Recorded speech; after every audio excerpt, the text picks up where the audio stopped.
of what they sent us. They said everything was consumed. They didn't say anything was partially consumed. So I have no idea how many servings are left. So as of today, they should not eat the rest, and because I have no idea how many servings or not they had, and I feel like they might not be able to calculate that, if that makes sense. They can't calculate that post hoc, or Well, because they could have had half a serving and not known it. I don't know if they were measuring things out or not. They were supposed to, but they did not specify that the things that they consumed were not consumed to their fullest amount. okay, is the measuring in procedure, or is that currently just something we're asking them to do? No, the measuring technically was sent to them before the mission. Yesterday I sent them, these are the serving sizes, and they were told to let us know how many servings they had, but instead they just said whether it was consumed or not. So I don't know how many servings are left of any foods that they consumed, other than, because to my knowledge, any food that they consumed was consumed to their fullest until their last message that they sent saying that they had things in the fridge. But it wasn't specified.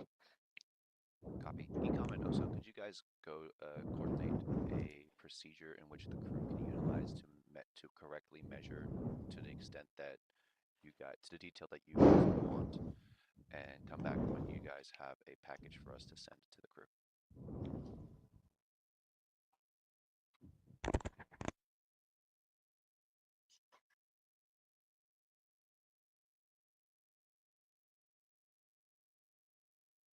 Ecom, OSO, you guys copy? Copy.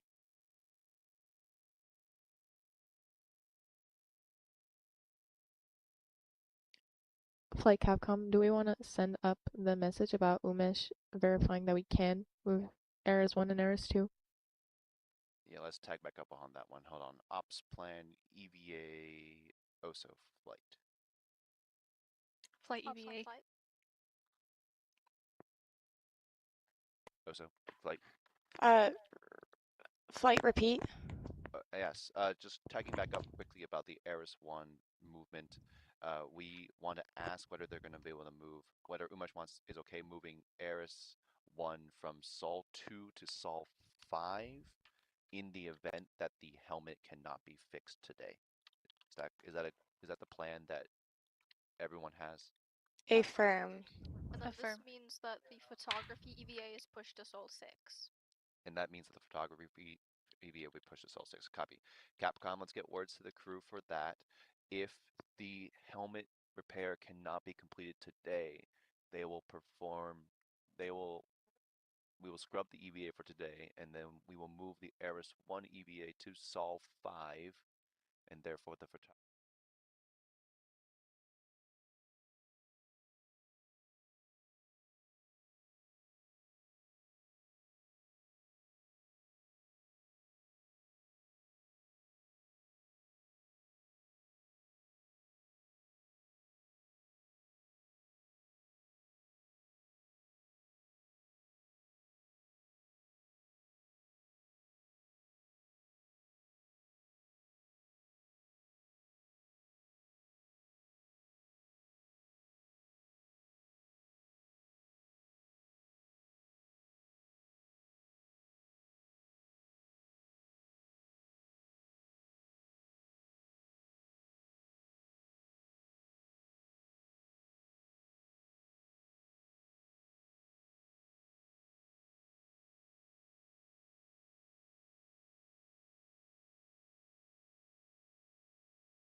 Copy Diamond 309 Delta Alpha, turning left base for runway 5.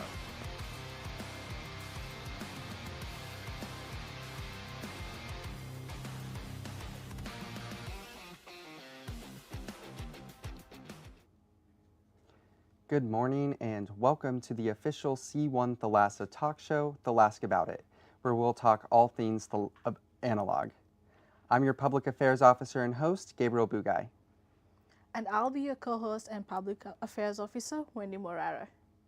This morning, we'll recap the events of Sol 1, chat about what it looks like to become a Southeast Analog astronaut, and discuss we'll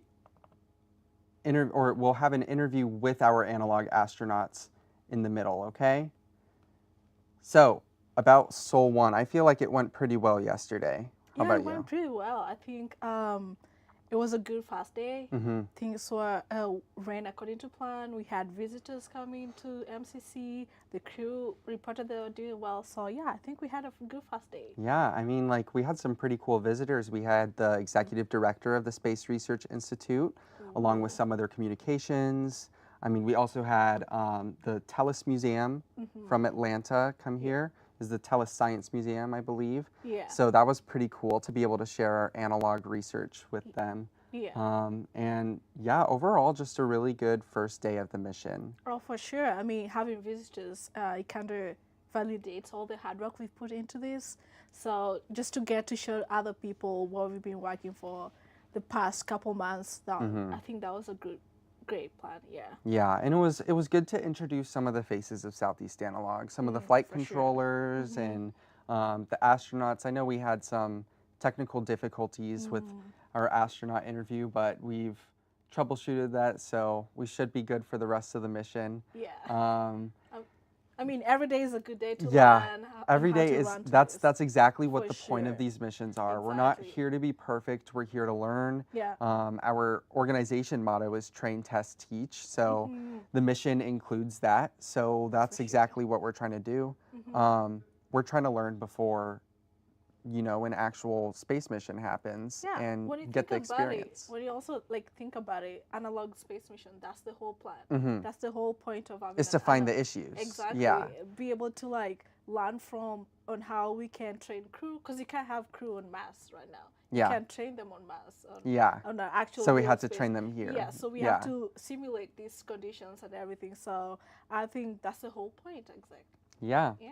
So I think we did a really good job on our first day. Yeah, we did. We also learned about some of the research on the talk show, which was pretty cool. Yeah. Learned about all the planning that went into the food plan or the meal plan for the astronauts. So something that you don't get to think about when you think about a space mission. Yeah, because you think okay, you got to have your research, you got to have your sleep schedule, exercise, that kind of thing. But then you got to also remember the nutrition. That's very important. If you don't feed your astronauts, then you're not going to have a mission. And it was also the fact that they have different dietary restrictions. So half of them are vegetarian. Yeah. So also putting that in plan and everything. So yeah, it was really cool to get that inside look, especially from Caitlin Paulson, who really worked in plans that meal plan. She said that was like her baby. So it was great to learn about something so unique with a mission. Yeah, and for sure. It's amazing that we're going through all the steps. Like we're doing our best to leave out nothing with this first mission. We're trying to simulate it as much as possible, and that includes malinjections or the food plan, making them exercise for 2 hours a day because we're saying, okay, Mars has less gravity. They gotta work extra, and then also feeding them more based on that exercise. So the communications delay. Yeah, the communications delay especially. That can always that's a little rough sometimes, but we're adapting. We're learning how to operate on a communications delay, and I mean, it was. I can definitely say there were some times where it felt a little boring because it's like, okay, when is there going to be something happening? But then we realize it's not always about the communication between the habitat and Mars. I mean, the whole point of that delay is to force us to be autonomous and operate without being able to rely on each other all the time. And just to simulate the real thing that's going to happen where we actually have a mass Yeah, mission. being proactive. For sure. Because we can't know what they're doing. We have to operate on limited knowledge. So. Yeah. And I think communications delay is something that's easy to forget when you're watching from outside. But when you're actually on MCC or you're actually running the mission, also like the crew and everything, you have to keep that in mind all the time. Yeah. You can't get your answer like, oh, where is something or where is this thing that you're trying to look for? You have to be proactive, like you said. You also have to be very minimal on your communications. Yeah. Be very strategic on your communication. Yeah. Because you're going to get an answer like minutes later. Yeah. Like double, like repeating what you're saying, making sure that if they miss anything, they can listen to it again by repeating it, including the times in the communication so they can know like when we sent a message and then when they send a message to kind of help with our planning. Like there's a lot that goes into it, and I'm really glad that we're simulating this because it kind of adds to it. Well, it doesn't kind of, it definitely most certainly adds to the realism that we're trying to simulate. Yeah, for sure. And like, I mean, I know the astronauts and the mission control had to operate on the time delay with a simulated emergency. Yeah. We'll go through that. I mean, at 1400 Eastern Daylight Time, the ECOM console reported a slow oxygen leak in the gym. Again, this was simulated, so it wasn't something that the astronauts were actually suffering from, but they were having to respond to it as if they were, because that's the whole point. We got to make sure that we're simulating things and learning what our responses would be. Oh, yeah. And so they isolated themselves and started going into emergency O2 procedures. And yeah, I mean, at 1424 Eastern Daylight Time, the crew initiated their emergency procedures and updated them to include the emergency EVA suit don. So they put on the suits to accommodate for the loss of oxygen or the leak of the oxygen. Okay. And then, I mean, at 1447 Eastern Daylight Time, two of the astronauts, our crew engineers, Ariella and Umesh, started experiencing low pulse rates. This obviously, it wasn't actually the case. Simulated. You gotta remember that. Yeah, I mean, in a moment you'll hear a clip and you'll see that they were laughing because nobody was actually in danger, but we were treating them like they were in danger because that's what we do. Yes. So why don't we go ahead and take a look at that clip to see how the crew medical officer responded to the situation. We have this guy. I had to take off the regulator because you can't transport with together. Well, they can't be on. So I don't know if you've ever set this up before, but there's little What's your O-ring pulse in ox? there. There, 86. There's the two And at 1530 Eastern Daylight Time, then the crew, after their simulated response, experienced improving conditions and completed a rapid decompression procedure. Then the ECOM console began investigating the situation. Every time something like this happens, especially if it's something a little bit new, they'll write a new procedure to document how they went through it and if it worked successfully, keeping those things. And then overnight during strategic planning, they'll discuss how they can improve in the future. So it's very cool to see all of that. And I mean, at 1539 Eastern Daylight Time, the crew just decided to repair the leak with duct tape and contact cement and then duct tape again to just kind of provide an extra layer of precaution.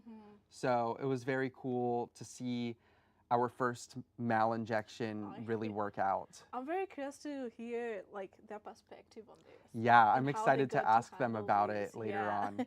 Yeah, when we talk to them, that's definitely something we need to talk about, and just to hear the perspective on how things went and how they handled the whole issue.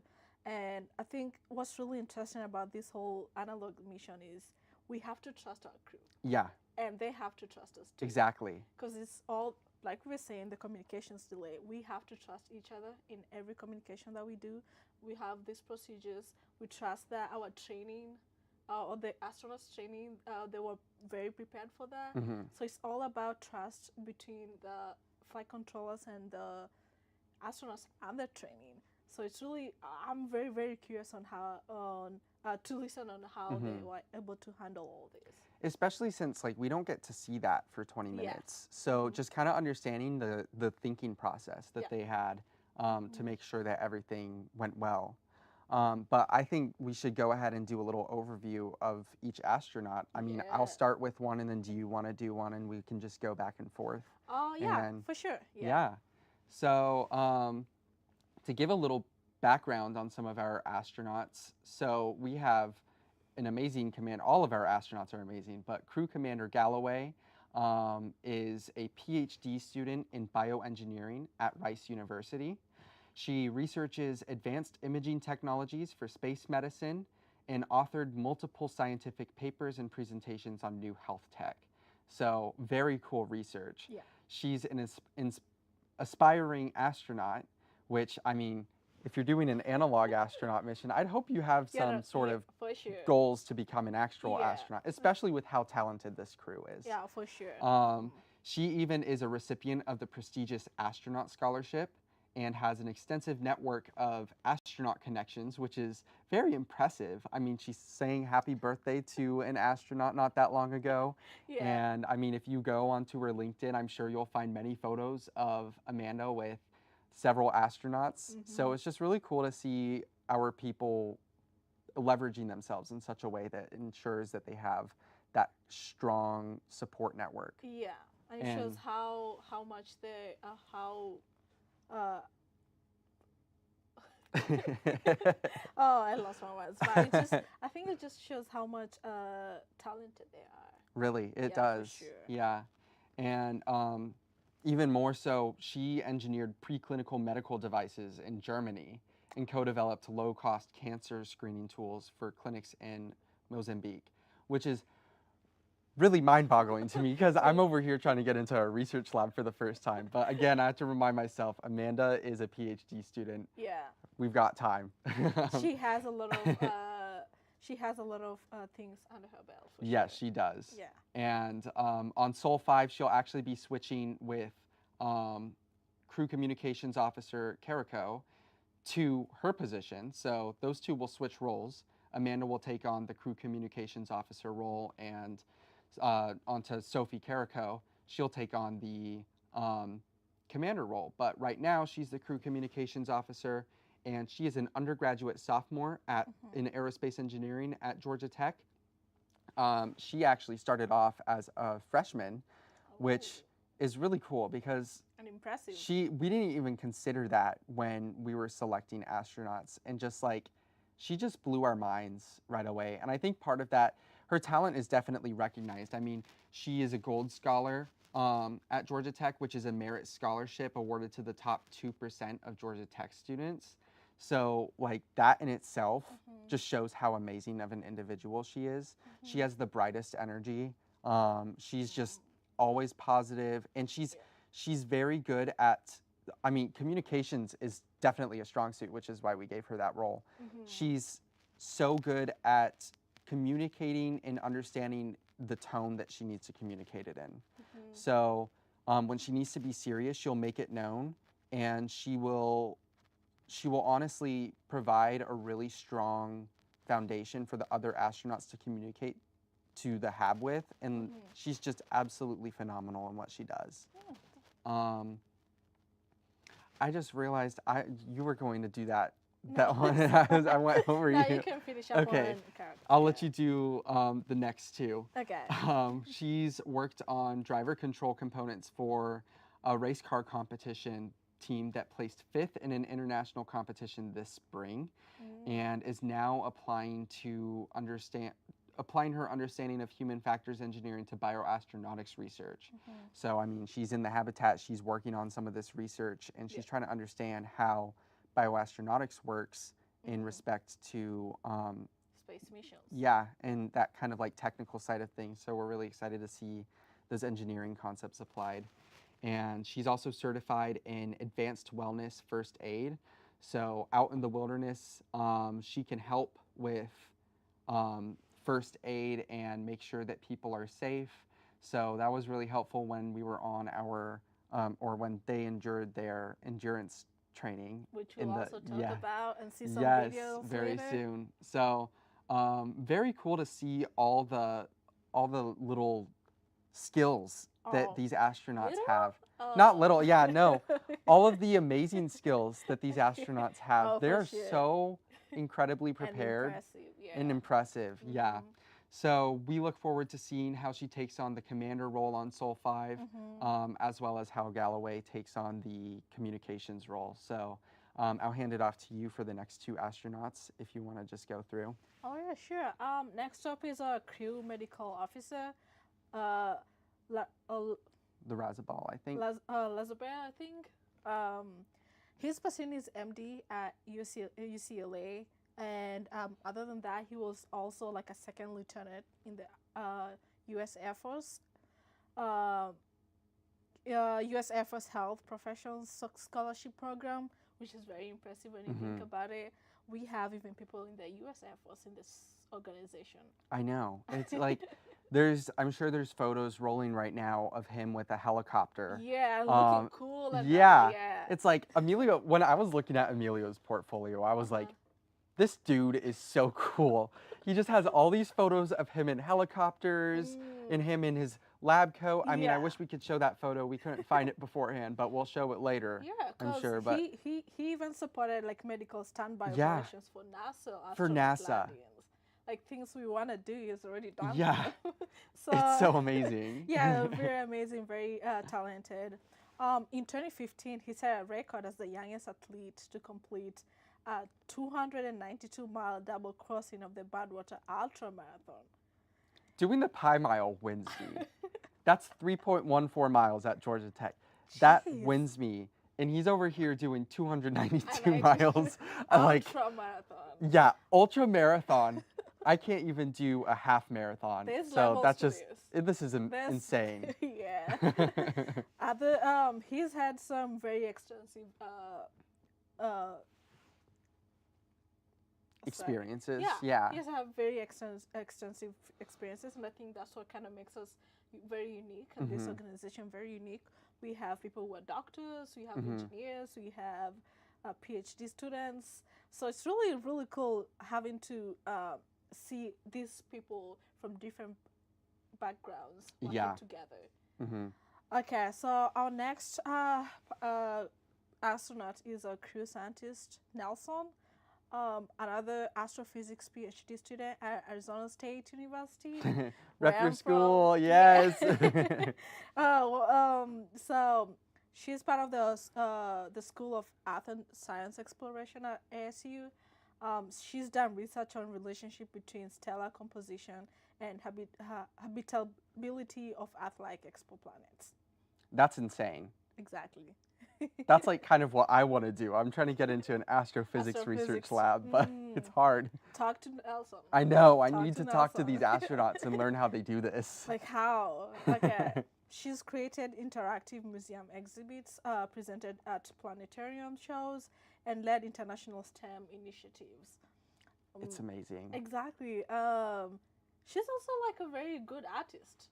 Yeah, she's a great artist, and she's a great science communicator. I don't have a bad thing to say about any of these crew members, and I don't have a bad thing to say about Hailey Nelson, because Hailey Nelson is, like, if you don't know, follow Hailey Nelson on Instagram. She has Hailey's Comment with 2 T's, not comet, but comment. So she does her science communication there. Yeah. And it's just amazing to see how she just works an audience and all of that. Yeah. She's also contributed to major NASA initiatives, including the Lunar Reconnaissance Orbiter Camera and the Psyche mission. I've also worked on a project with the Psyche mission. It's a very, very cool project. Yeah. So I have some stickers from Hailey. That was from the Psyche mission? Yeah. Such a cool project. I know. She has empowered communities worldwide through accessible space education, from Mexico to coordinating astronomy initiatives across 12 countries, guys. That is 12 insane. countries. 12 countries. Yeah, and I think her role is very important in educating people about Yes. science. Yes. Like, we need to show people why we need to do science and why we need to do all this exploration missions and everything. So I think she's doing a really good job of She doing is. that. Absolutely. Yeah. Crew engineer Panugupati, or my bad, I jumped ahead of myself. Crew engineer Blackman is an aerospace engineering student at MIT. Impressive in and of itself. Great school. I mean, if I were there, I would do the pirate certification by doing their health education classes with the fencing and the sailing. Oh, I didn't know they had that. Yeah, very unique. I hope Georgia Tech gets something like that. But at MIT, she has designed a recovery system for a 110,000-foot apogee high-powered rocket, actually several rockets. So that recovery system is critical in ensuring the success of those rocket launches. I mean, if a rocket comes crashing down and it doesn't have its successful recovery system, if you can't recover the rocket, you can't claim the apogee. Or like you can't, it's like a whole bunch of detail or a bunch of kind of like nitty gritty rules about what makes a rocket launch successful. And so if you're trying to claim a record, you have to make sure you can recover the rocket in order to claim that record.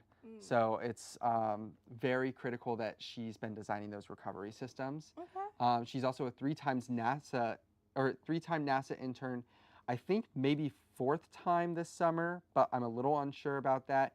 Spanning payload operations at Marshall Space Flight Center, systems mapping and modeling. This summer, actually, she just completed her internship at NASA Marshall. So very cool to see all of our astronauts do such amazing things while also training for the mission and preparing. She's also been working with the Mission Control Center since the early days of the mission. So she helped design a lot of our systems, and we're very thankful for her hard work.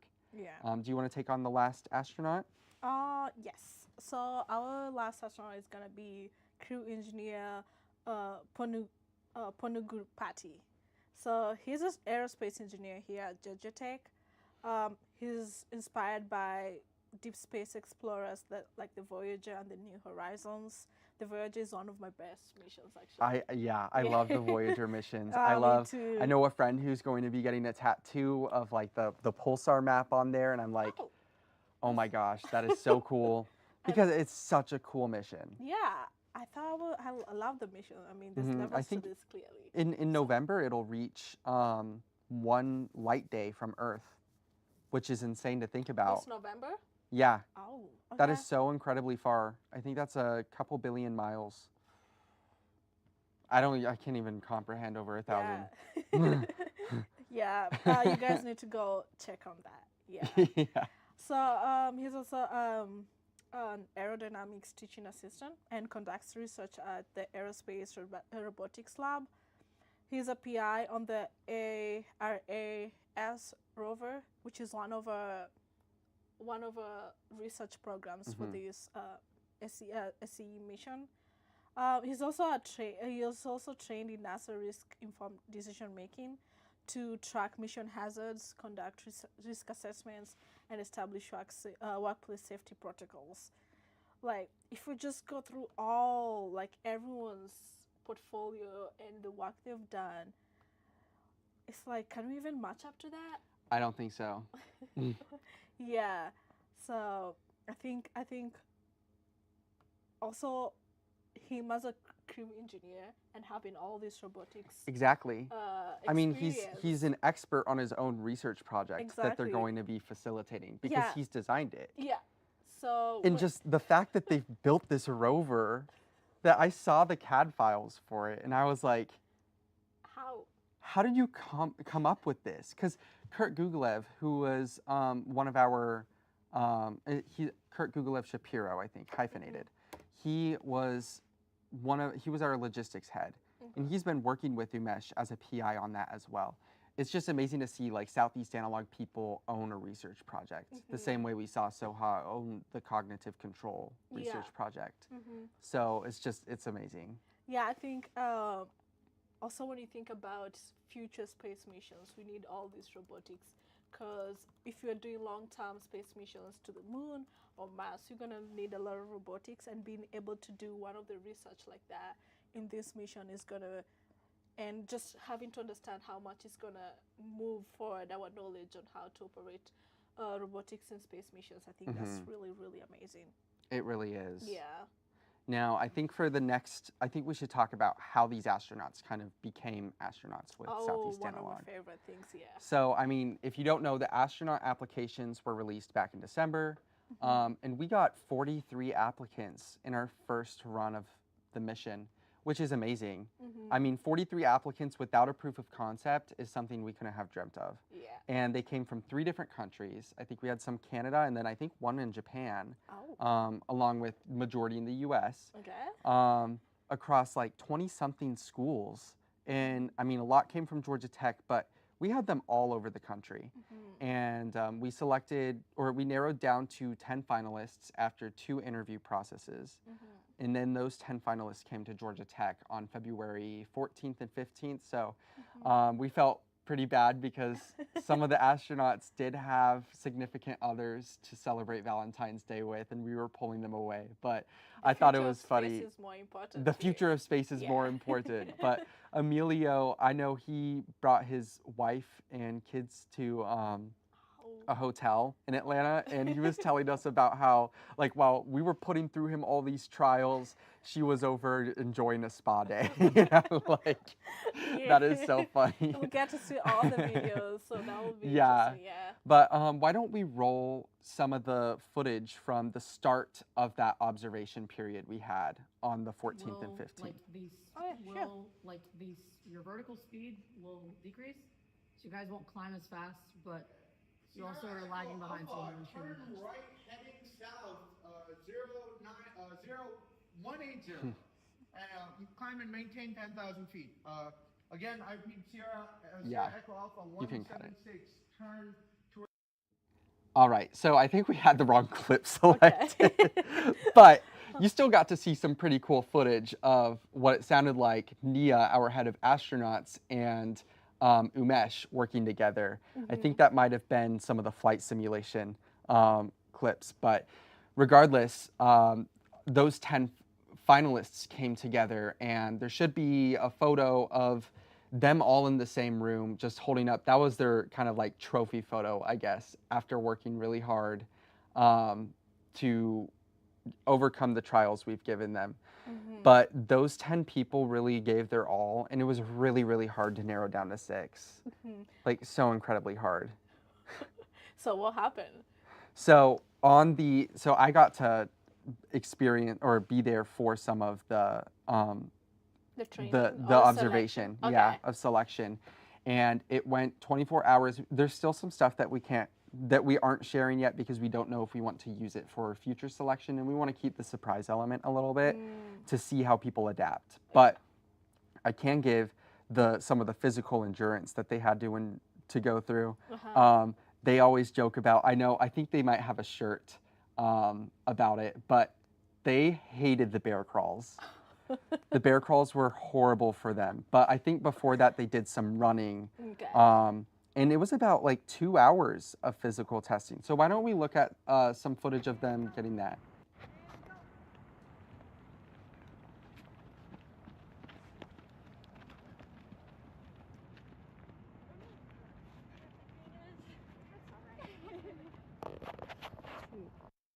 So that they were fine with. They were fine with the running. They were okay with that. I don't think they liked the planks that they had to do. There's some photos on our Instagram of that.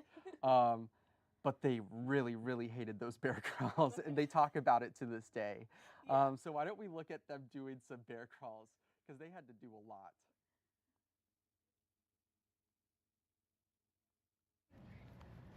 You got it. Are we breaking? No, we're not breaking. I'm just breaking. Is the concrete better or worse? Keep going, guys. You got it. Lock in. I think it's worse than concrete. We're like a third of the way there. We got it. I don't believe you. So I wouldn't want to do that. Oh no, me too. And I feel bad for them. Especially after running. I know. No, after just running, horrible. Thankfully, it was cloudy, so there wasn't the beating sun on them. But They had to do, I think it was like half a mile of that. Oof. Oh my gosh, the core strength you need to complete that. And I mean, they showed their endurance, and they went through, and you know, in the video you can kind of hear a little bit of their struggle, but it was definitely fun to test them on our end. And I mean, we aren't all sadists, but No, we do we're enjoy seeing how they adapt. That was the best thing to see. Yeah, we okay, so part of this is not just, you know, trying to make them go through like hard things or just kind of make them suffer. No, it's just part of the physical test, right? We need to make sure our astronauts are in good physical condition, and they're pretty much so that when they're isolated, when you know that they're healthy and really in good shape. Exactly. Yeah. So they did a really great job over that 24-hour observation period, and we were able to narrow down. I think it took us like 2 hours on the following Monday, so the 16th of February, to actually decide on who we wanted to be our astronauts. And we took 2 of our finalists who were not selected for the crew, but we offered them positions as Capcom because we saw how well they worked with everybody and how strong the team dynamic was in that group of 10. And so we wanted those people to still be on the mission. And if we had more positions, we would have taken them all. But obviously we couldn't. But it's just amazing to see our 2 Capcoms, Francesca and Carolina, still working in the Mission Control Center to this day. I know Carolina's out there right now in the control room communicating with the habitat on that time delay, and she's just been an absolute trooper, making sure all of this works well. But let's go into some of the training experiences that they had. Sure. This is after selection, right? Yes. Okay. Now when the actual training for the mission start. Yes. Yeah. So about a month after that observation, on actually exactly a month, March 13th, they flew in for an experience. We were testing their endurance. Okay. So we did endurance hiking with them, and they flew in. They came. They did a little bit of flight training on the simulators, which you might have seen earlier. Yeah. But the main goal was to get them into the Appalachian Mountains and test their hiking ability with big backpacks. Because when you think about it, if you're in an EVA suit, those aren't light. No. You'll feel pretty lightweight if you're on like the International Space Station or on the moon, because the gravity is so small. Gravity, yeah, for sure. But Mars still does have gravity. It has, I think, about a third of Earth's Earth's gravity. Yeah. So you're still going to be experiencing that weight of the heavy EVA suit. So we wanted to see how they operated, especially as a team. And I didn't know that some of the leadership on that were going to push them that far, but they went, I think, 7.5 miles in and then 7.5 miles out, and they didn't arrive until they didn't start hiking until it was at like sunset. Okay. So there's some footage of them on a bridge that I mean, it might have been shown already, but they got some really good experiences with each other, and they just kept that morale up high while they were going through. And it was just amazing to see the team dynamics continue to strengthen. I know it quickly got dark for them. So they were hiking in the dark for most of the time. I know Hailey's Strava, which was on her Instagram, showed like just how far they went, and then they stayed at the camp. 15 miles, right? 15 miles total. With heavy backpacks. Heavy backpacks. At night. Totally dark. Yeah. I think they got there at like 12:30, and Hailey actually has a vlog for us that she recorded, and we'll play that now. This is Hailey Nelson, crew. This is Hailey Nelson, crew scientist checking in. We're about an hour 40 and 4 miles into our hike, and I have lost a nail. This is not a press-on, folks. This is my actual nail. It's gone. I have it in my bag. There's no trace, but it's no longer on my finger. So you saw that, I mean, she had some trouble with her nails, which warrants an emergency. You don't lose a nail. That's like disaster level right there. Yeah, and she persisted. And she went in the. Okay, the only thing that's kind of like throwing me off here is all this happened in the dark. In the dark. You can see them with the like the headlamps that they had. Yeah. Like, and they have to go through all this carrying a huge backpack. Yeah. And then losing a nail. Oh, yeah. It looked like we put them in like the Blair Witch Project and had them go around and like it's like found footage almost. But they stayed strong and then they made it through and got back to Georgia Tech in the late morning, I think, and I mean, they didn't get very good sleep. I mean, sleeping in a tent is miserable, especially in March when it does get cold at night here in Georgia. And they had to endure those nasty astronaut meals, but they stayed strong. Yeah, we might get to ask them like how their experience was, or what changed after that. Like, how did they affect them? How did that whole training affect their team dynamics and all? Yeah. But moving forward, then they came back a few weeks later in April with the rest of the flight controllers.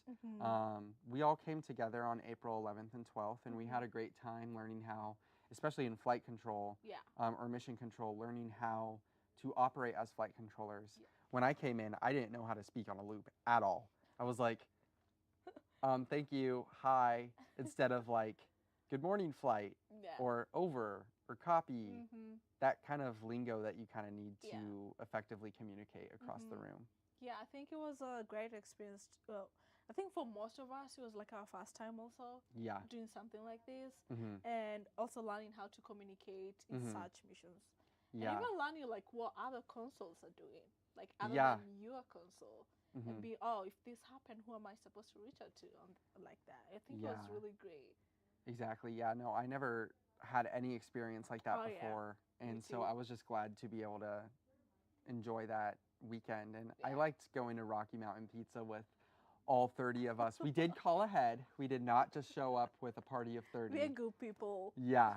But it was a great weekend. Yeah, and for sure. While we were doing all of that, the astronauts were also training. Sometimes they would train with us on communications, and other times they would be training on swimming. So they actually went to the Center for Recreation, or the Campus Recreation Center at Georgia Tech, and they went in the pools, and Nia showed them reels while they tread water for minutes upon minutes and tested their swim duration. And I mean, it winded some of the astronauts, but they stayed strong. That's going to be the quote of the day. They stayed strong in all of their endeavors. And I mean, they did do scuba diving training. They did. And learned how to operate with an oxygen tank. And CPR too. Yeah. I mean, in an actual EVA suit, you would have more of like a recycling system, from my understanding, or be tethered. But it still teaches the astronauts how to operate on a life support system. Okay.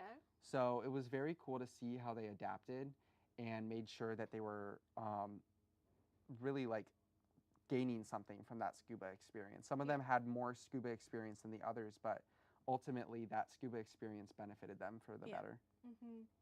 I think it's also part of the actual NASA astronauts training. So being able to also emulate that as Southeast Analog, I think also shows how intentional we are with this mission. And how intentional we are to make it feel and seem as an actual space mission as possible. Yeah. Hopefully someday we'll get to use a neutral buoyancy lab. That would be very cool. That would be really cool. I know University of Maryland has one. There's also, I mean, NASA at Johnson Space Flight Center. NASA, help us out here. They're reaching out to you. Yeah. Well, I think they'll be training actual astronauts there. But, you know, let's send our astronauts, aspiring astronauts to the future. With that neutral buoyancy. But it's amazing to see all of the work that they've been doing. Yeah. I think also for them, I think it also kind of trained them on how to work together. Yeah. The team dynamics, the crew, like I think the whole point of them like training and going through all this is just to essentially ask, like, can these people live and work together effectively very confined and isolated for a couple of days. Yeah. With no communication to the outside world. I know. I loved their little Instagram story of last time seeing the sun for 10 days. Yeah, I mean, think about it, for 10 days. That's a lot. Yeah. And they're supposed to do their EVAs in the dark to kind of eliminate the greenery, ruining the Martian experience. But it's amazing to see how they've been able to adapt and overcome. Oh, yeah, sure. And I know that they have every time we talk to them in the habitat, it's just, they're happy to be there. Yeah, they're having the greatest sleepover. Yeah, the greatest sleepover of all time. So now let's talk about a little bit of their flight training. Okay. So about 2 weeks after that in-person training weekend, they went, we had our gala. You came to that. That was a lot of fun. It was really cool seeing other people and all dressed up. And and having that Q&A with the astronauts. But then after the gala night, then the next day they were already training for the weekend. Because, I mean, our main thing was we wanted to use up as much time as we could when we had the astronauts and make sure that we weren't wasting their time and that they were gaining something. So we're very happy to know that they got some flight experience. Yes. The scuba clips that we actually just recently rolled were from that same weekend. But it's so, I envy them. That actually inspired me when I saw them doing their flight training to look into learning how to fly small aircraft myself. Are you planning on doing any of that? I think, one of my biggest plans is to get my private pilot license for sure. I feel like most people in this organization are probably looking into that. I think it just looks so cool. It does. How many people can say they have a pilot license? Yeah, and just be able to fly. Like, I want to see the cockpit perspective. Yeah. Just looking out that pilot's window and seeing that view. I want to fly during like a sunset. Yes. Oh, that would be so cool. But it's just amazing that we had the opportunity to expose them to the flying. For sure. If they aren't considering flying, I mean, I know Emilio has already flown with his extensive experience. Oh, very But I don't know if the others have plans to fly yet, but I hope that that discovery flight really pushed them to look into their private pilot's license.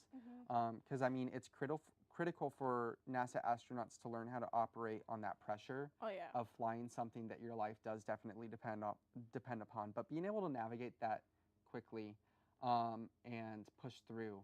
But we actually have the crew here now, and we'll go into an interview with them. They're all set up in their spot with their matching Southeast Analog sweatshirts. So, yep, I'm going to go ahead and get ready for that.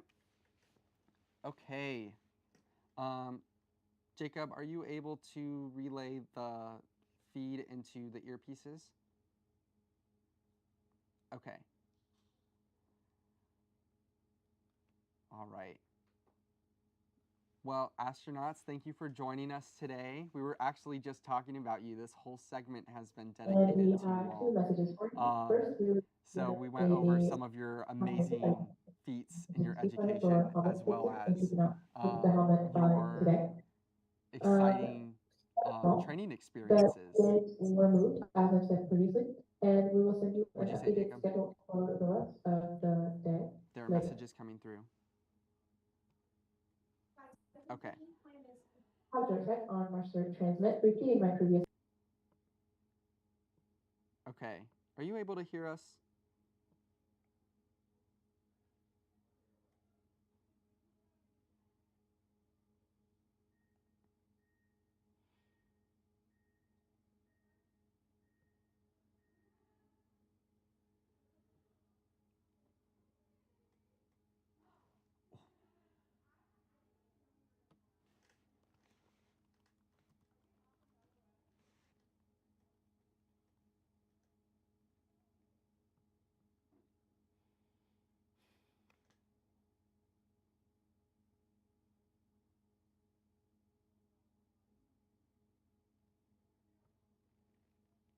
We have received your message regarding the contingency plan for the EVA. It sounds like the astronauts are receiving comms from Mission Control Center right now. They have speakers hooked up to the entire habitat, all floors, and it kind of acts as a spring. So when they get these comms and they have overlapping communications, it really shakes and vibrates the whole building. And it's very loud. So we are waiting to make sure that they're ready for their interview. Yes. And we'll go from there.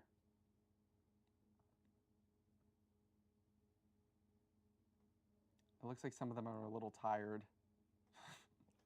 Did they just wake up? They woke up about 2 hours ago, I believe. 2 or 3 hours ago. They had a great wake-up call. Oh. Were you here when we recorded that? No, I was not here, unfortunately, no. Well, we recorded our own cover of Sign of the Times. Oh, okay. They used that in Project Hail Mary. It is Harry Styles' song. Okay. That was their wake-up call? Yes. They said they loved it. We had some kazoo action in there. Very fun to film and very fun to use to wake them up with. So that was a great experience on our end, and I'm sure it was a great experience on their end. I remember hearing that from them.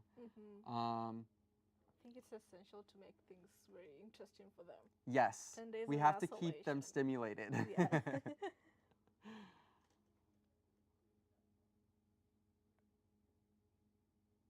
Okay. Is this a puppet show?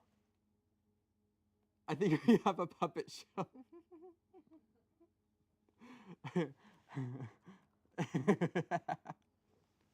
Oh, an alien and a cat astronaut. Oh my gosh.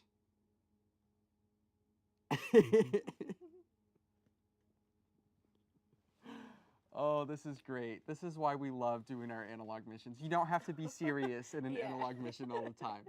I mean, we've seen, I think there's an astronaut, I think it was astronaut Mark Kelly, I think. I don't know. One of the astronauts on the International Space Station smuggled a gorilla suit on board and then got into that. Like, terrorize the other astronauts on board. I mean, just think about it. You're in isolation with a bunch of people. Yeah. Months to end. You're going to make it a little lively and interesting. You have to. So I'm just glad to see they're having fun. I love the rocket. The rocket's even a puppet on there. Oh, my God. Okay. I think they're almost ready. Okay, looks like everybody's getting into place.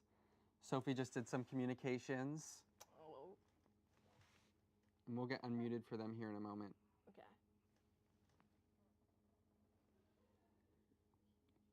Gabe, you're mute. Are we ready? Okay. Okay.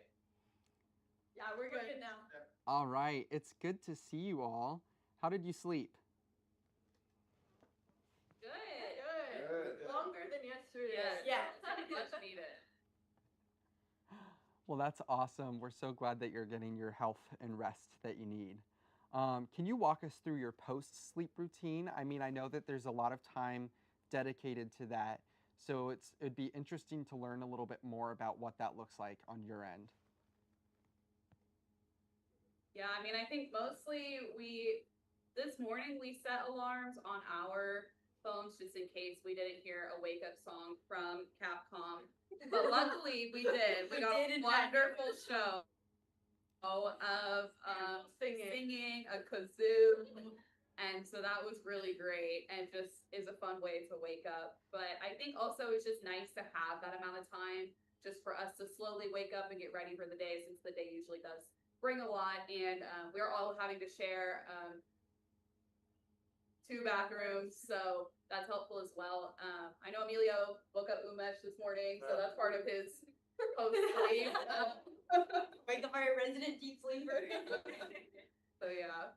No, yeah, we definitely had a long day yesterday, and then an even longer day today up ahead of us. So it's definitely important that we get all the sleep that we need. We got up, we got our kind of our morning routine going, got some breakfast, and kind of did a run through of what our day's gonna look like as a group, and then now here ready for this interview. So Awesome. Do you want to read off question 3? Oh yeah, for sure. Hope you guys are doing so well. We had that you had a simulated oxygen leak in the gym yesterday. How did you troubleshoot that with the comms, within the comms delay? Yeah, absolutely. So, the problem yesterday was that we experienced a simulated oxygen leak while Umesh and Ariella were exercising.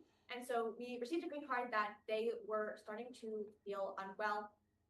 We sent Emilio up to evaluate them and to get them down and give them the treatment that they needed. After that, we were able to go around the habitat and look for where the leak was. The difficult part about the anomaly yesterday was that we had been having trouble with our communication systems in that the delay, the 20-minute time delay, was not set up automatically. And so one of the most difficult parts was that we were having to manually plan out, okay, this happened at this time. I can't tell Capcom for another 20 minutes. So remembering when something happened, when you're allowed to tell Capcom, it adds another level of chaos to an otherwise already very chaotic situation. We, I think, did work through it as to the best of our ability, and we did fix the oxygen leak. And now we do have our communication set up so that it is an automatic simulated time delay. So I'm looking forward to whatever mals and whatever issues we encounter today and seeing how we're able to work through this. In addition, also with not just comms delay, but we were able to look at, we have all the procedures, we have all our data sheets readily available. So even without comms, we were able to diagnose and see like what could be the issue. And we were able to walk through all of our procedures and steps to figure out where the problem could be and where the problem could arise without having to rely on Capcom as heavily or MCC as heavily, and we could do it on our own as well. One of the most difficult parts about working with a 20-minute time delay is that frequently, especially with the medical procedures, Emilio had gone upstairs and he had run the specific procedures that he needed to for helping them with oxygen loss.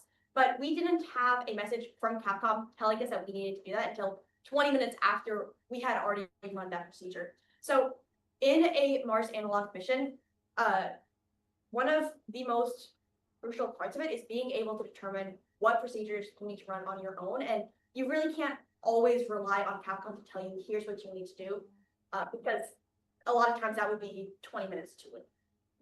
Additionally, even though we have the time delay with Capcom, I think we struggled a little bit with our communication with each other yesterday as well, because while Sophie was on comms with Capcom and trying to manually relay everything to them, the EVA suits that we were having to emergency don here in the hab, they require headsets or like headphones to be worn to be able to hear your other crew members. And because it was an emergency suit don, we were not completely prepared for that. And so we did not have all of our headphones down here on this level. And when you're wearing the helmet, you really cannot hear anything. And so while Sophie is up there trying to talk to Capcom, in which the rest of us are usually quiet, we were not, because we were yelling at the people in the suit because they couldn't hear us but needed to hear what we were saying. And so we're using the walkie-talkies a little bit, but I think that was a good learning experience for us to realize, like, in an emergency suit don, we need to be much more prepared in terms of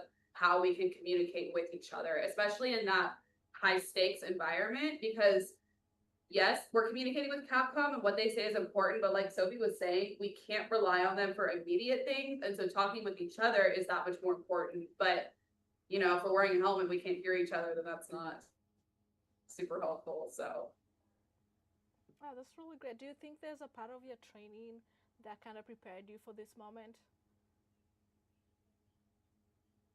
Yeah, so we did a numerous amount of simulations throughout the summer, mini sims and a full dress rehearsal, where we didn't do like until the full dress rehearsal, we didn't do a full 20-minute time delay, but we worked with a minor time delay as well, with a 5-minute time delay, where we still had to communicate amongst ourselves, figure out a problem, and then 5 minutes later inform MCC. And during our full dress rehearsal, before the actual analog astronaut mission, we did the full 20-minute time delay there as well. where we had to decide on what is our best plan of action to do before MCC gives us the instructions on what to do. So we did have a lot of practice through these simulations that we've run to do this. I also think we've done a lot of work talking through and learning about and trying to understand all of the simulated systems that we have inside the habitat.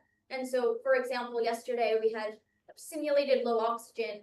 And so based on that, thinking through what are the systems that we have in our habitat, what could be wrong based on that information that we're getting. And so looking through, there's a couple different options of, okay, maybe we have a slow depressurization event where we just have a decrease in pressure, which is leading to less oxygen. Maybe we have a failure with our simulated oxygen generation system where that isn't working as efficiently and we need to go to an emergency EDA to fix that system. So there are a couple different options of what could be the problem. And I think doing that training and developing that understanding of those systems allowed us to think through, okay, here's the list of things. How can we confirm and go through sort of the list of options to identify the problem as quickly as possible. Awesome. Yeah. Well, I know you guys also have an EVA scheduled for today with the ARAS rover. I know, Umesh, that's your child. Been working really hard on that. Can you all tell us what that will look like for each crew member and then also Umesh as a PI? Yeah, so as a PI, the main purpose of this rover project is to understand how rovers can perform autonomously without needing human interaction in certain scenarios.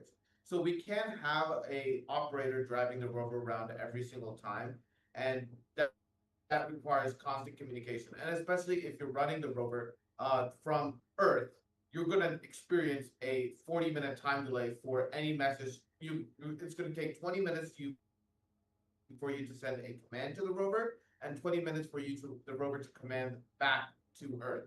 So due to this, we need to make sure that the rover is able to move autonomously in such time delayed scenarios. So the main purpose of this experiment is to run a simple command on just various different trajectories, and we're going to see how accurate is the rover when I'm just running certain trajectories, and is it making the shape that I want it to? Is it making a circle? Is it making a figure eight? So doing this verification makes it so that, okay, just running this command, I know that the rover is very accurate in making these shapes. In the future, we can eventually say like, okay, now I want you to go to this location, follow this path. It will accurately be able to follow that path and make it to that location. So that is the main purpose of this research project, is to understand how can the rovers operate autonomously without major human interaction. I think simultaneously, Umesh has worked a lot with the rover itself, and so is going to be in here running those commands and making sure that we're able to operate the rover. Simultaneously, Emilio and I are going to be doing an EVA going outside with the rover, and we're going to be running some procedures out there to set up the rover and observe it as it gets commanded to remotely. Yeah. So here it is. It's very cute. Very cute. Thalassa. Yes. And so yeah, we're gonna be setting it up outside and watching it go as Umesh commands to it from in here. That is some awesome footage right there. Yeah. It looks so much And then cooler in Sophia will up be close. Constant communication with Capcom. Umesh will be talking directly to Ariella and Emilio when they're out doing their EVA. And then any important messages that Umesh relays to Sophie, she will communicate with Capcom so they're in the loop with how the EVA is going. Currently, one of our EVA student helmets is broken, and so we have a time designated today to do some repairs. However, if we are unable to repair this helmet today, we will have to postpone this specific EVA. Can you explain a little bit as to why it's a requirement that we have 2 astronauts per EVA minimum? Safety. If something happens to one of them, the other person is responsible for helping them and communicating it back. Yeah, definitely. It's always safety is going to be our top priority. So in case anyone has any type of issues, you always have someone else there who's watching to make sure that everything goes smoothly. So, you know, these EVAs are very dangerous. So we have to make sure that everything goes perfectly. So if there's anything that's not lining up correctly during at any point of the process of the EVA, it'll definitely be good to kind of have extra set of eyes on it. And then if we need to pull back and maybe postpone the EVA, that's always an option. So as much as we want to get the research done, we also have to be safe. For our analog specifically, one of the most important things of why we need the safety check of having 2 people out there is if you have seen the flight suits or if you ever worn a flight suit, they are hot. Even inside in the airplane, they are very, very hot. And we are in Arkansas in the middle of August, and it is getting up to 103 outside today. Additionally, we're carrying the backpacks with us when we go on our EVAs. I don't know exactly how much those weigh, but imagine going outside in the middle of summer in 90, 95, 100-degree weather for an hour while wearing winter clothes. That's kind of what doing an EVA is like. And we do train for that. We have done a lot of heat training leading up to this mission, specifically so that we have the safety check of we know how to handle ourselves in when we are very, very hot, and we know how to recognize the signs of heat exhaustion, heat stroke. So we are prepared, but part of being prepared is going into it, having two people who know what they're doing and are able to take care of one another. Awesome. Well, we have 2 more questions for you. Do you want to ask the fun one? Oh yeah, for sure. What has been your favorite meal so far, and what has been your least favorite meal? I think the crew favorite has definitely been the yogurt. No.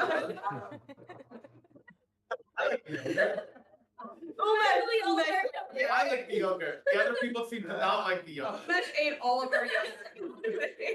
we tried. We saw the yogurt and we were like, okay, we have a freezer in our kitchen that we're really not using for anything because all of our food is, this freeze-dried, pre-prepared food. And we're like, okay, we have a great idea. We have yogurt for dessert. We're gonna put it in the freezer. We're gonna try and make a froyo situation. Maybe that'll help. It did not. To be fair though, as a whole with our meals, it is better than I expected. Yeah. Now, Yeah. this on Soul 10. See how I'm feeling about the food. But overall, I have been enjoying. I had the pot pie yesterday. That was pretty good. I think the best meal I've had is the mac and cheese. That was pretty good too. Yeah. But I think crew favorite has been the go-go squeeze alcohol.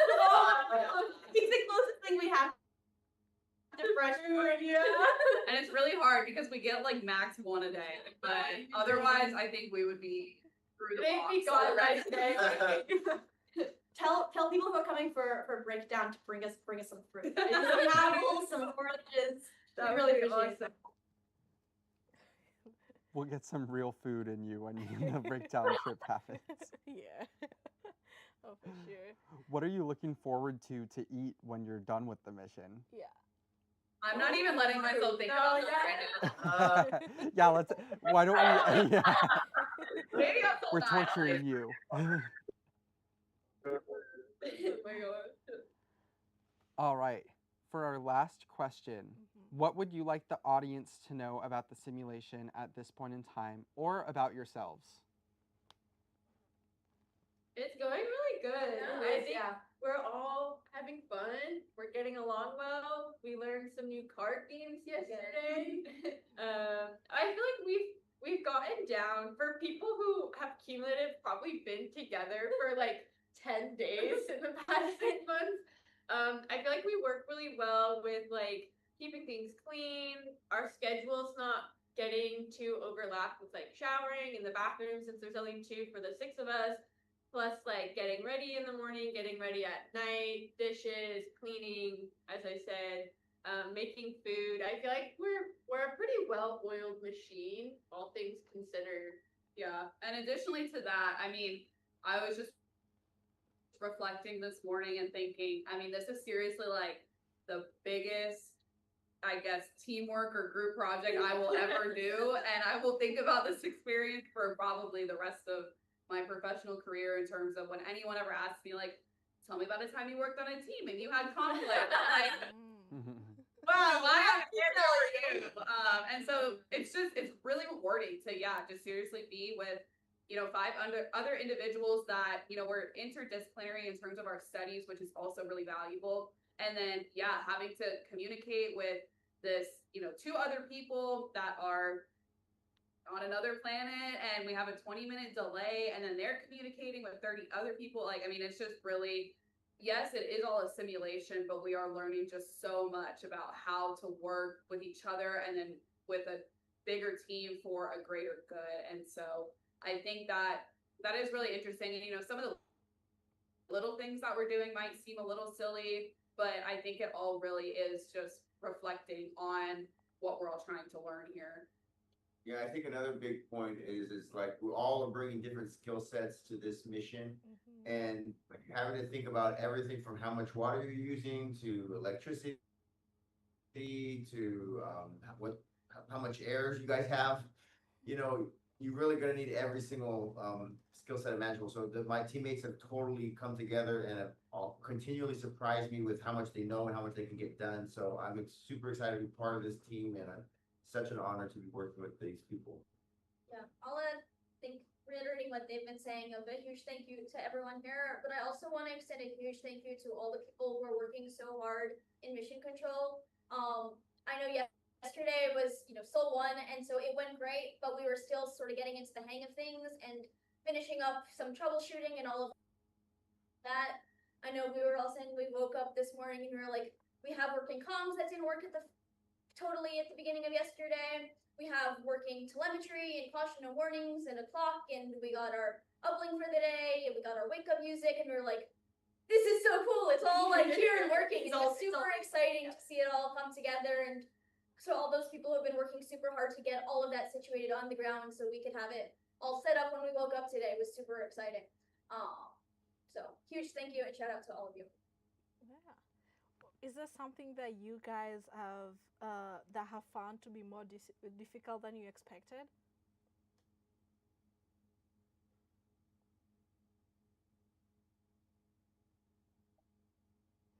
I would say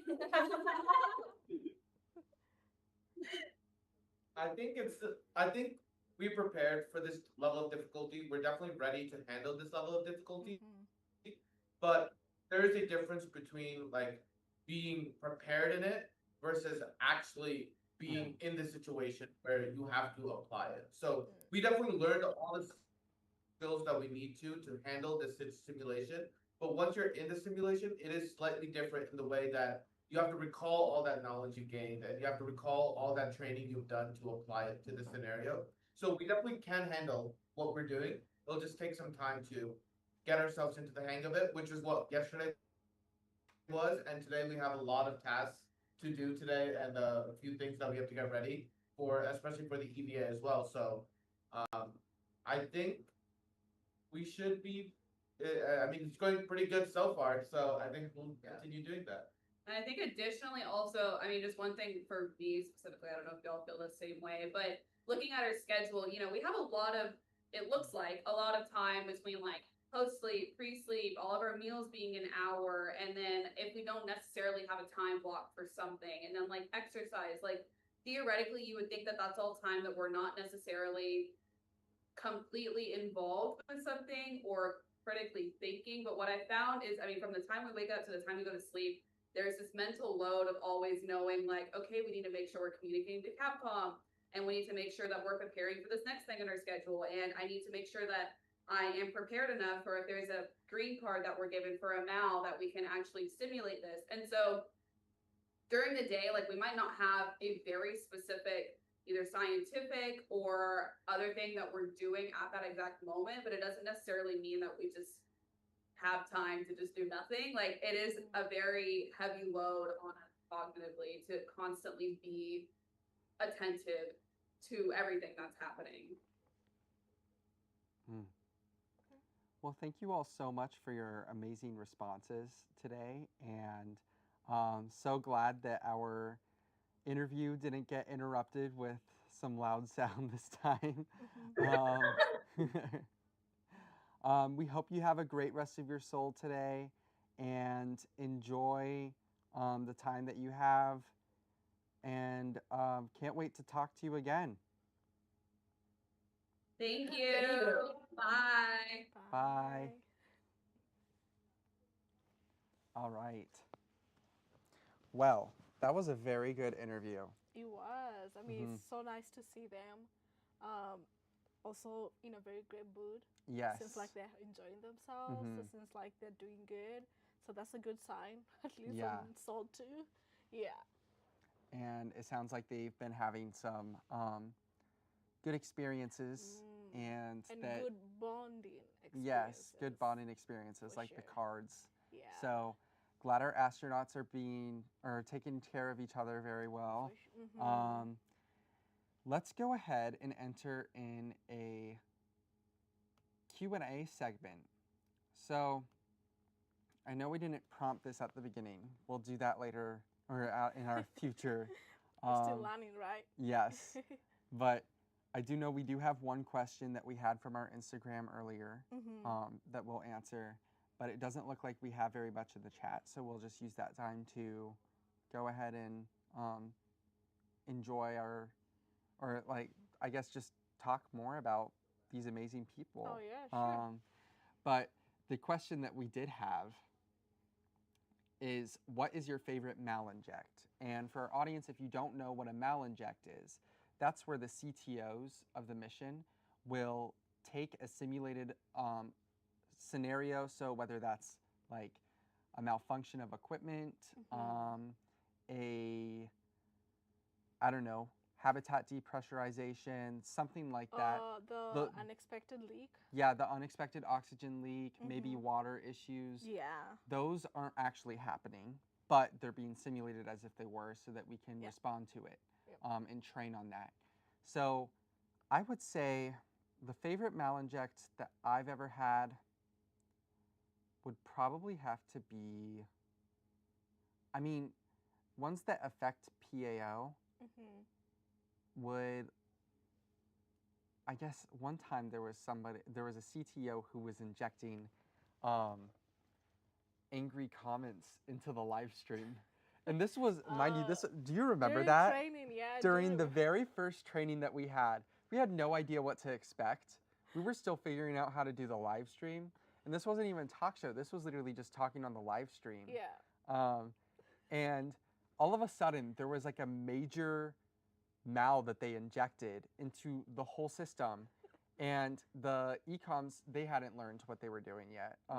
So they didn't recognize that the habitat was, I think it was reaching dangerously high levels of CTO. It was something like, or C2O, CO2.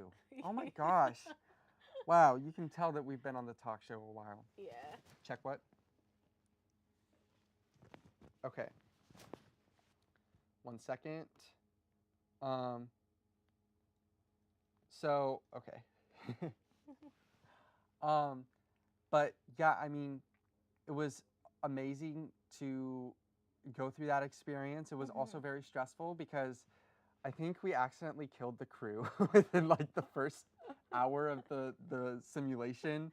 Yeah. And back in April when we were first doing that. And we have photos of them just laying on the tables like they're dead because they were in a conference room that's like a Georgia Tech conference room. Yeah. So they weren't actually in a habitat. So it was kind of funny to see them act, and then we were over here like trying to respond to an emergency situation. Yeah. And Vic was, I think Vic changed her YouTube channel name to the school president's name. It was like, what is happening to my students? I need an answer now. And then sending us all these like fake news articles saying that we're gonna die or that we're gonna lose our thing. And tweets. Yes, the Twitter. The Twitter was going crazy. Yeah. Oh, that was a lot. Yeah. But I mean, that's the. Do you have any comments on that? Sorry. Do you have any comments on that? On the whole training experience? Yeah. I think it was really great with all the simulations and the mal injects. I think my favorite one for sure was when we had, I think it was a CO2 like leak, and we were learning how to like work fast on updates, on doing like social media updates, and we were trying to learn, okay, we need to like make these updates real quick. We don't want people to like think, oh, something wrong is wrong, with the astronauts. So like just being able to figure out on how to act real quick. Yeah. I think I had not thought about that before that moment, but it was really interesting though. Trying to write like an update real quick. Yeah, and we hadn't done that before, so we were over here scrambling, trying to get our information. Nobody knew how to use the comms, so we were all like fighting for information. And also at that time, we were also, I think that's the time we realized, okay, we need back rooms.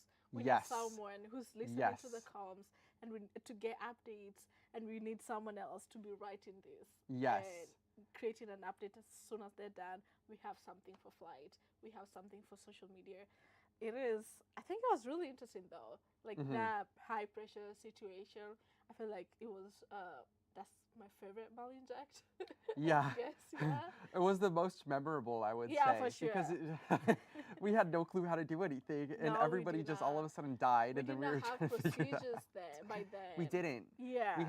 We had our Epsilon 3 sponsorship at that time. They gave us access to Epsilon 3, but no consoles really had any procedures written at that time. I think that whole training experience kind of like also helped us on how to write the procedures, because now you understand on actually what you're supposed to do and what your role is supposed to be doing. Yes. So that was a very interesting experience overall. I don't think we can top that. No, we can't. No. Well, okay, so we do have a comment in the chat. We have a question that says, what is the first scientific experiment you will be doing?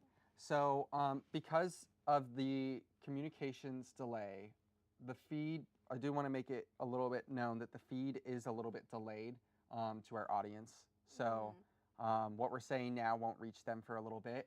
But so the questions were directed at the crew, but we can answer them as well. The first scientific experiment that the astronauts worked on was, I believe, the cognitive control evaluations. Because, I mean, I'll double check on our schedule, our mission schedule, but actually I don't have that up. But I am pretty certain that it was the cognitive control experiment by PI Soha Ali. She is a fantastic individual. We had her on the show yesterday to talk about that a little bit, but that's to understand how productivity kind of changes over time with the astronauts, and anticipating those changes so that people aren't, like in future real space missions, there's not that like decline in performance on a task because another task that used more brain power or was at a time that's just naturally lower cognitive focus is being kind of, I guess, less prioritized or less efficiently performed. So that's the point of these tasks. And yeah, I mean, that's the only question we have right now. We are going to go ahead and wrap up the talk show. First, we want to thank our sponsors. Oh, yeah. We have some amazing sponsors who have really helped make this mission possible. And because of those sponsors, we have been able to do everything. I mean, this mission isn't cheap. And in order to make it accessible, we had to make sure that we weren't charging, like we weren't collecting majority of our funds from our flight controllers, our astronauts. Everyone was expected to cover their own travel and their own housing, but nobody was expected to pay a membership fee. There's an optional membership fee of like $15 to basically just be officially listed as a Southeast Analog member, but nobody was really required to pay several $1,000s to be a part of the mission, which really helped things out. I mean, it's just amazing how many people that we had supporting this mission. A fast time thing, for sure. Yeah, something that hadn't had a proof of concept. No. So we thank all of our early sponsors who believed in us when many wouldn't. Yesterday we had Dr. Reedy from the Georgia Tech Space Research Institute on the show. He was our very first sponsor, donated, not him himself, but Space Research Institute gave us a grant of $8,000. But he believed in us and so did his team, and we're incredibly thankful for that, and we'll always be indebted to that. And we also want to thank the Student Government Association for providing so many of our funds. Same with the Georgia Tech Foundation, Student Foundation, with the Georgia Tech Alumni Association, the Telangana Association, just all of these organizations that believed in us, as well as our many supporters.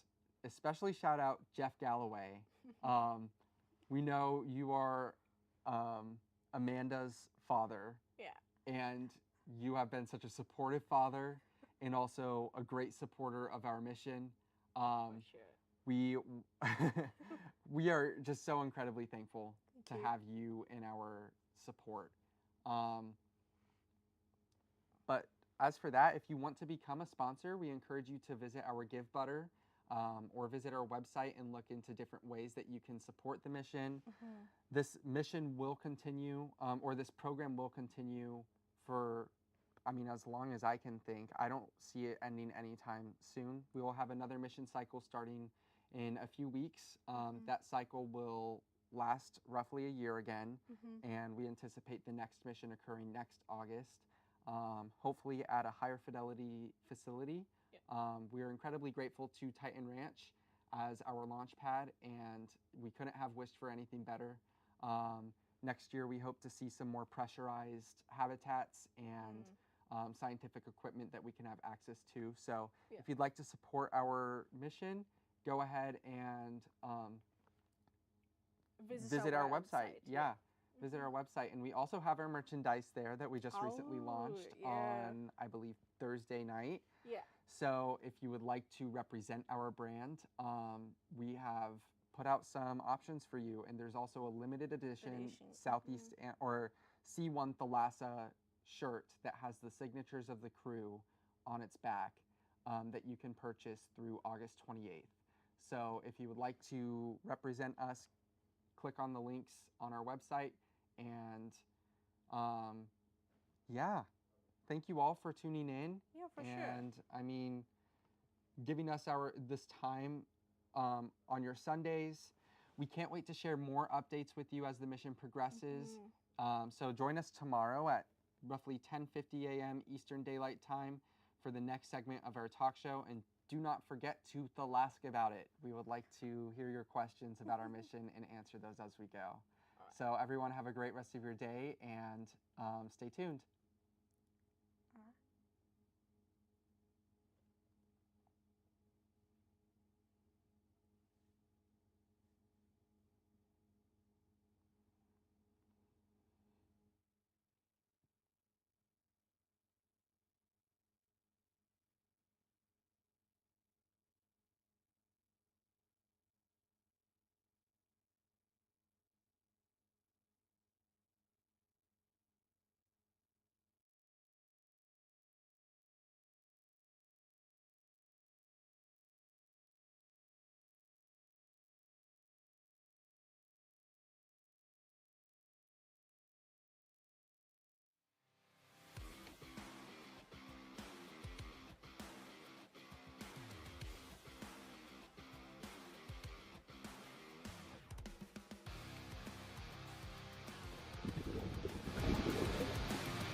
Very kind of traffic time, man. 309 Delta Alpha, turning left base, runway 5.